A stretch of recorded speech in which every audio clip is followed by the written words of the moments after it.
Anggota Komisi 1 DPR Papua, Ahmad Sedwai, minta kepada semua instansi dan perusahaan yang beroperasi di Papua agar dalam melakukan rekrutmen untuk melihat kekhususan sebanyak mungkin bagi orang asli Papua yang melamar kerja dengan kualifikasi pendidikan masing-masing.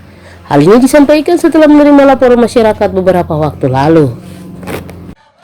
Tidak hanya itu, DPR Papua mengingatkan kepada pihak yang melakukan rekrutmen tenaga kerja, baik di lingkungan vertikal seperti rekrutmen TNI Polri, Departemen Agama, Pendidikan Agama, lingkungan politik seperti KPU Bawaslu, perbankan, PLN, yang dinilai DPR Papua selama ini kurang menerima tenaga kerja orang asli Papua. Amos menambahkan yang terjadi di perusahaan raksasa seperti proyek smelter yang akan beroperasi di Gresik, Jawa Timur, harus memperhatikan rekrutmen tenaga kerja untuk orang asli Papua yang mestinya dipekerjakan di perusahaan tersebut.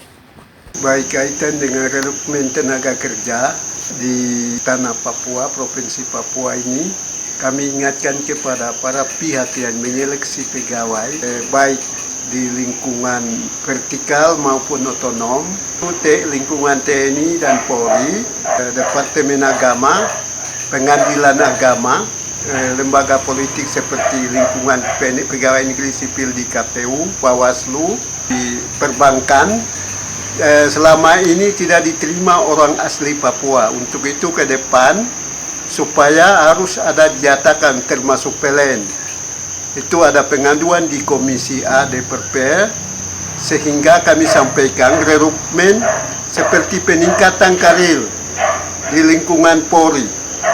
Sekian mau ambil tapi ambilnya hanya sedikit. Sedangkan yang tidak lolos mereka mengamuk. Itu tidak boleh terjadi, sehingga OAP itu harus luluskan. Jangan luluskan bahasanya OAP itu sekian, sedangkan loloskannya bukan OAP. Smelter itu sudah dibawa ke Jawa Timur, sehingga seleksi pegawai di situ.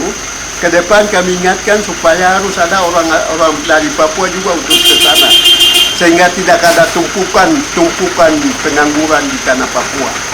Oleh sebab itu, DPR Papua berharap ke depan ada jatah untuk orang asli Papua, mengingat kembali adanya pengaduan di Komisi 1 DPR Papua.